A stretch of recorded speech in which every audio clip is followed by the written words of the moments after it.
In a quiet town, we see Buck, a big, strong dog with soft brown fur and curious eyes. He lives in a big house with a kind family. Buck is wild and playful.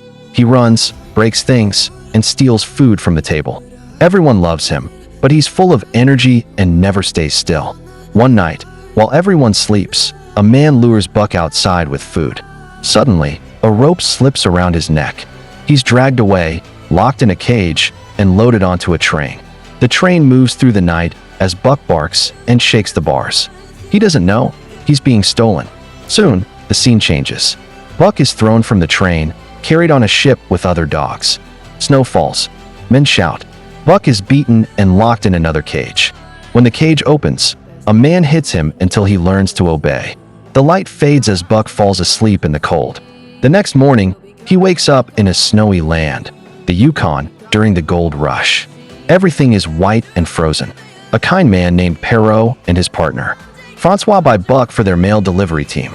They harness him to a sled with other dogs. Buck struggles at first, not understanding how to work with the team. The leader dog, Spitz, is cruel and always attacks him. Days pass. Buck learns the rules of the wild: when to pull, when to fight, when to survive. He begins to listen to his instincts. One night, Buck saves another dog from Spitz's attack. They fight under the northern lights. The snow flies around them. Buck wins, standing tall as the new leader.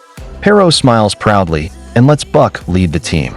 Now Buck runs at the front, strong and free.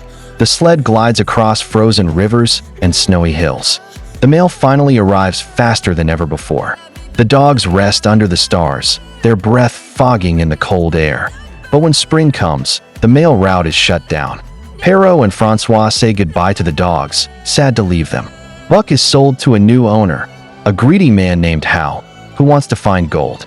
He treats the dogs terribly, beating them and forcing them to pull a heavy sled even when they are weak and hungry. The snow melts, the ice cracks, and the journey becomes dangerous. While struggling across a frozen river, an old man named John Thornton appears. He warns Hal to stop, but Hal ignores him. The ice breaks, and the sled nearly sinks. John saves Buck just in time. The rest of the team disappears into the river. Buck lies weak on the ground, and John nurses him back to health in his small cabin. As days pass, Buck and John become close friends. They walk through forests, fish in rivers, and sit beside campfires. Buck finally finds peace. But sometimes, in the quiet woods, Buck hears something, the distant howl of wolves. It calls to him. He sees visions of a wild wolf with glowing eyes, watching him from the trees.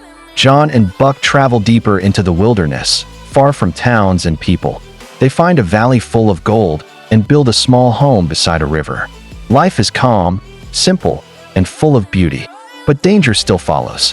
One day, Hal returns, angry and desperate for gold. He attacks John's camp. Buck fights back fiercely, knocking Hal into the burning cabin. The fire spreads, and Hal is gone. John lies hurt and weak. Buck stays beside him until the end. When John dies, Buck walks into the woods, silent and heartbroken. The wolf appears again. Buck steps closer this time. Slowly, he joins the pack. In the final scenes, Buck runs through the forest, strong and free. The snow glitters under the sunlight as wolves run beside him. His eyes are calm now. He has found where he belongs. The camera pulls back, showing the wide, wild land stretching to the horizon. The wind howls through the trees, the sound of freedom, the sound of the wild. Fade to black.